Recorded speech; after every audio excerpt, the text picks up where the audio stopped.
Ito ang buhay naming magbabarkada. Iba't ibang kwento, iba't ibang dahilan. Kung bakit parang magkakapatid na ang turing namin sa isa't isa. Walang lamangan, walang sakitan. Kapag may problema ang isa, problema na ng lahat.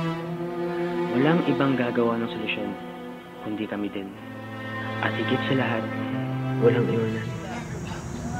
Uy, Stephen! Oy! Oh, dala-dala mo na naman yung diary mo. Ano bang plano mo dyan? Gilig-gilig mo talaga magsulat eh. Kel, barang araw, mapapakinabangan ko rin itong mga sinusulat ko dito.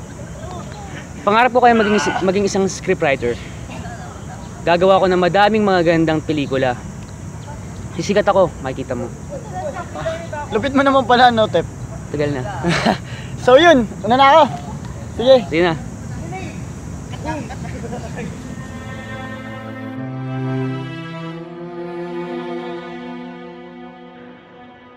Etong si Dale. Mabait yan. Lalong-lalo na sa mga kapatid niya. Halos parang kapatid na ang tuloy namin dyan. Dahil sobrang sarap kasama. Dale! Dale! Dale, bumangon ka na at magsalok ng tubig na ipanliligo mo. Ante, ito, bumbangon na.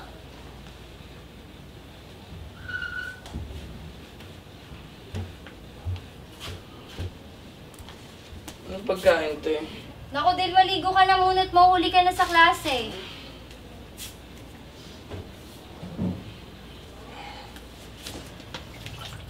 Pero ano yung timbate? Bilis-bilisan mo naman yung kilos mo. Oo na nga, ito, andi lang.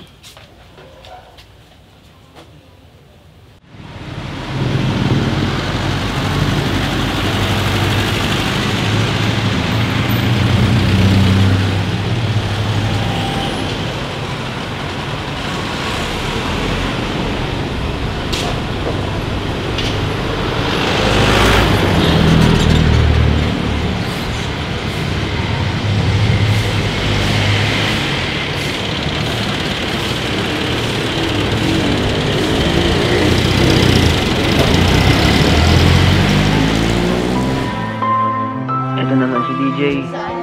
Makulit to. Pasaway. Babaero, pero ang kunyan. Walang ginawa kundi ng babae.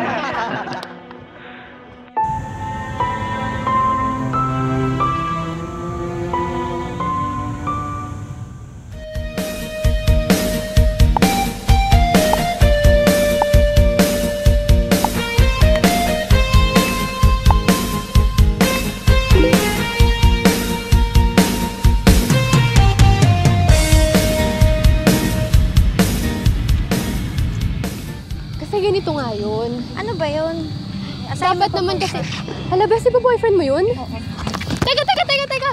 Baka mo to! Teka lang! Hayop siya? Kala ko ako lang. Sino naman ang kasama mo? Hoy, bumalik ka dito! Anong wala? Ang bayang-bay ka tapos wala lang sa'yo yun! Promise. Ikaw lang babae sa buhay. Grabe sa ako lang. Oo, ba't niya lang?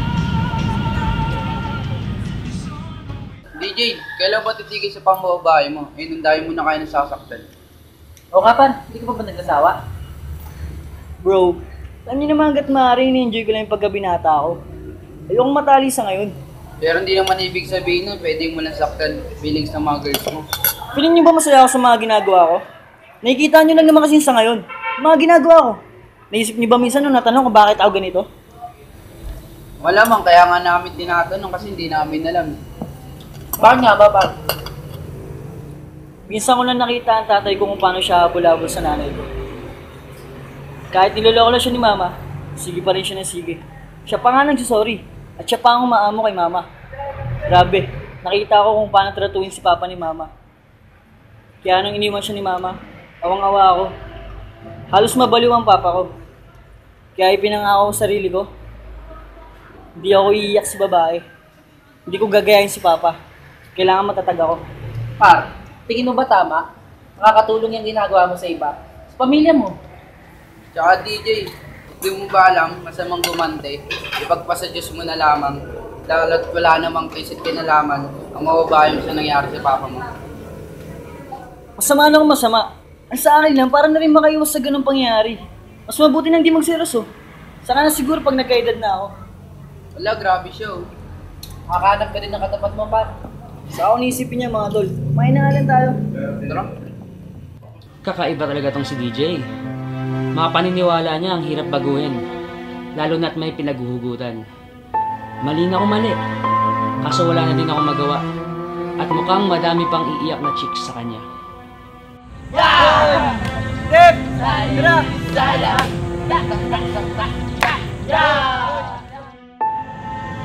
Ito naman si Shiro. Wala sa bakas na mukha niya ang pagiging malungkot dahil sa kanyang pamilya. Marahil dinadaan na lang niya sa mga ngiti yung mga problema. Kapatid na rin ang turingan namin yan ni Shiro. Lo pre, mamaya patambay ako dyan sa inyo ah. Dyan na rin ako mag-sleep over, diretso pasok. Oh, sige.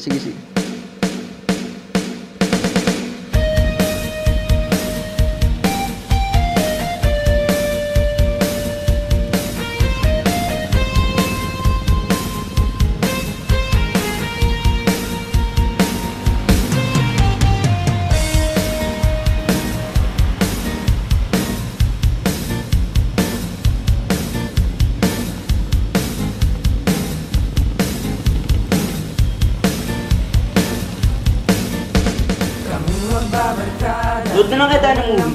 Habol tayo sa last full show. Shiro, kanina ka pala palipat-lipat ng channel, nahihilo na ako. Tsaka ano sinasabi mong last full show, hindi ba may pasok pa tayo bukas? Oo nga, Shi. Bawal mag-puwet ngayon. Sa weekend na lang natin gawin yan. E di magbar na lang kita. Para naman papapasukin tayo sa edad nating to. May problema ka ba, Shiro? Bored lang mga pre, teach lang. Ang aga-aga pa kasi wala naman kasing happenings, diba? Kita mo to. Sabi mo sleep over, hindi wide awake over. O siya, magsitulog na nga tayo. Oo nga, tara na. Maaga pa ako bukas.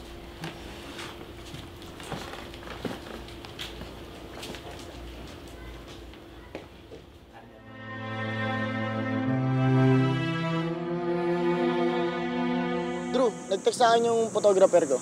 Sino? Si Sir Gars, baka gusto mo daw sumama sa photoshoot tomorrow. Ano oras yun? 3 p.m. sa Mayfair View. Layo, tol. I mean, si Shiro min, oh. May problema. Uy, Shi! May problema ka nga. Mukhang seryoso yun ah. Wala pre, malikabok lang kasi kaya maluwa-luwa yung mata ko. Alam mo, Shiro, okay lang naman na magsabi ka sa amin ng problema mo eh. Pwede kami makatulong. Uy, Shi!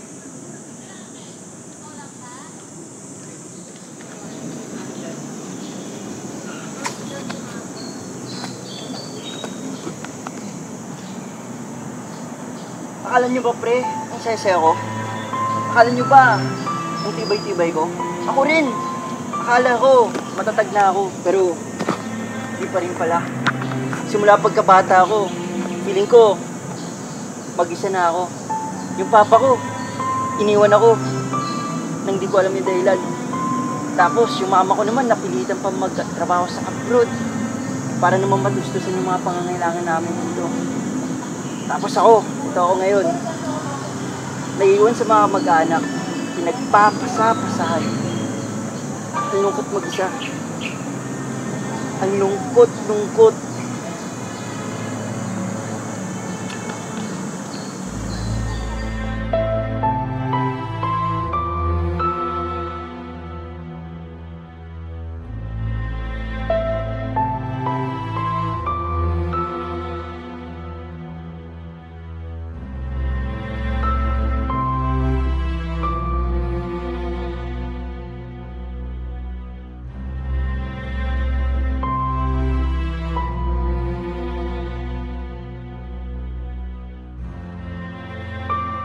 Dito ako sa taong tubilib. Ni minsan, di ko makitaan ng bakas ng pagod at lungkot sa kanyang mga muka. Oh, Texon!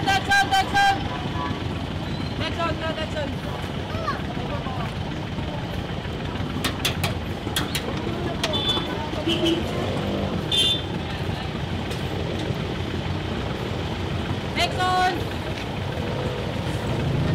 Moro na lang po tayo, kapila pa po yan.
O, kumain ka na.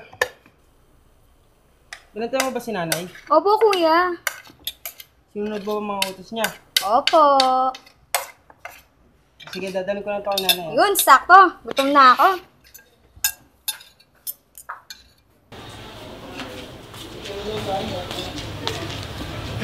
Oh, anak. Meron ka na pala. Ano po, nay? Ito na po yung pagkain nyo. Gusin niyo po ito, ha. Tapos, yun po kayo ng gamot para mabilis po kayo gumaling. Salamat na ka. Ito na tuloy yung sumuko ng mga responsibilidad na dapat ama mo ang gumagawa. Nay naman eh. Siyempre, sino po ang magtutulungan kung di tayo lang din? Huwag na huwag mong tutularan ng ama mo, ha. Natapos tayong pakinabangan, iniwan tayo na parang basahan. Nay, positive lang dapat. Yan nyo na yun. Malabong mangyari, magaya ako dun. Ako pa ba? Sige, Nay. Balikan ko na lang to pag ubos mo na.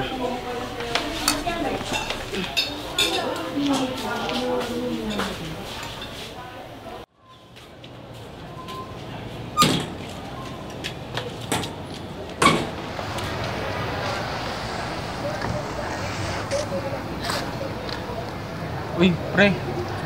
Mukhang dahil nang iniisip mo. Mukhang problema na naman ata. Kaya pa ba? Sana, kayanin ko pa. At makita ni tatay kung anong sinahin niya. Alam mo, bilib nga ako sa'yo eh. Hindi ka ba napapagod? Hindi ako pwedeng mapagod. Hindi rin ako pwedeng magpahinga. Kailangan kong magpursige para sa kinabukasan namin.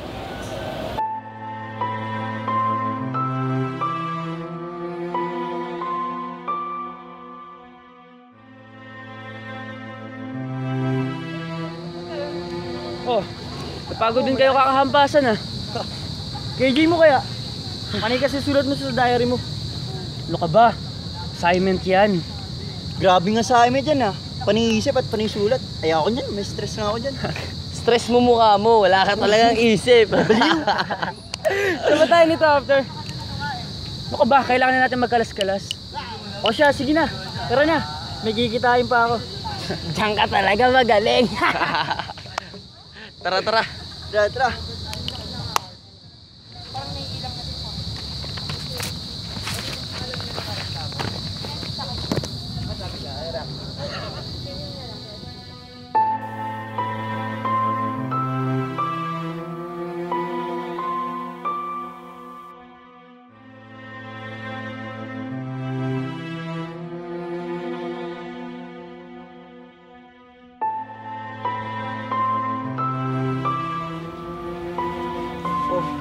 Ate, anong nangyari?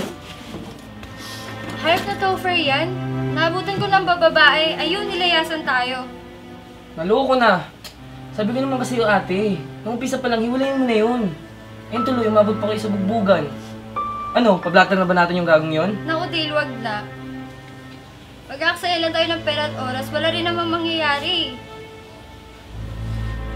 Buhay lang si Mama. Hindi tayo iniwan ni Papa. Di sana ganito yung buhay natin. Tingin mo. Wala rin naman may gusto ng ganitong buhay eh. Hindi rin naman natin ito pinili. Sadyang tayo lang nagkataon lubagsakan at napagkaitan. Sana, patigilan yung paghihirap na to. Hindi tayo naging sentro ng mga chismosang kapitbahay.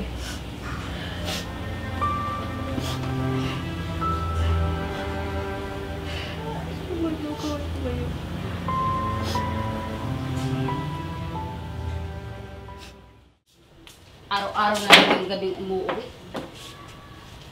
Pinag-overtime lang naman ako ni boss. Araw-araw overtime? Araw-araw na lang yan? Kahit tumawag ko sa opisina. Wag ako niloloko mo. Sa araw-araw na lang, gabing-gabing umuwi. Ano ba naman yan? Nagkaaway na naman ba kayo? Bakit may bago ba? Yung bunga nga ng nanay mo, lagyan mo ng tape para tumahimik na. At ako pang maingay ha, ako pang maingay. Kung hindi ka nagsusugat ng bababae, sana walang nagbubunga nga sa'yo, ulul. Manabintang! Wala ka naman ebidensya! Tigilan mo na kasi pag-aadik mo! Ako pang adik? Adik?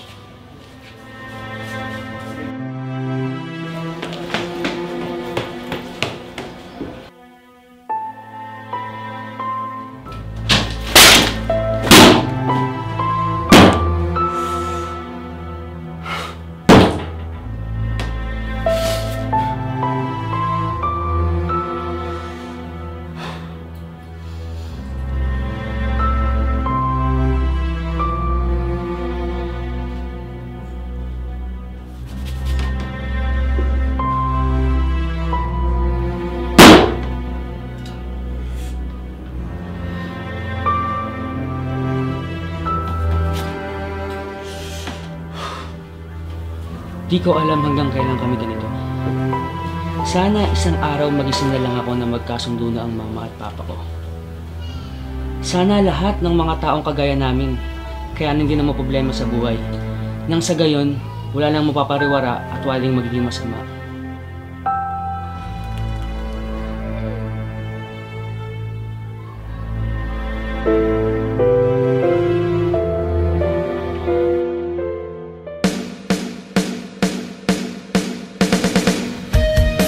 Ang buhay ng mga kabataan ngayon, di mo na alam kung anong totoo sa hindi. Kung anong tama sa mali. Gaya nitong mga kaibigan ko, di ko makita ang bakas ng pinagdadaanan sa buhay. Ang sasaya nila pagmasdan. Parang walang iniintinding hirap sa buhay. Sa bagay, mas okay na rin yun. Masaya nakikita. At least good vibes lagi at level up ang energy. Kesa puro lungkot ang makikita. Kaming magbabarkada, di na walang problema. Takot gumawa ng kasalanan. Paggising sa umaga, kayo't pang-almusal bago pumasok sa eskwela. Kahit nasa katwiran, nila nahihirapan, di nga alam ang gagawin. Dagok sunod-sunod, Diyos ko kami pakinggan. Nasakit na sa damdamin, kami walang kalayaan. Sunod sa agos lamang. Galing sa eskwela, diretso na ng bahay. Gulo lang ang inaabutan. May problema kami sa nanay, iba naman sa tatay. Walang katulong at kaagapay. Pagtawag ng barkada, magkwento ng problema, lagot na namang baka. Kahit nasa katwiran, ilan nahihirapan, di na alam ang gagawin, kaming walang kalayaan. Sulit sa agos lamang. Kaming magbabarkada, titig na walang problema, takot gumawa ng kasalanan. Paggising sa umaga, kayo't pang-almusal bago pumasok sa eskwela. Kahit nasa katwiran, ilan nahihirapan, di na alam ang gagawin. Dagok sunod-sunod, may gusto kami pakinggan. Ang sakit na sa damdamin, kami walang kalayaan. Sunod sa agos lamang, kami magbabarkada, tingnan walang problema. Takot gumawa ng kasalanan.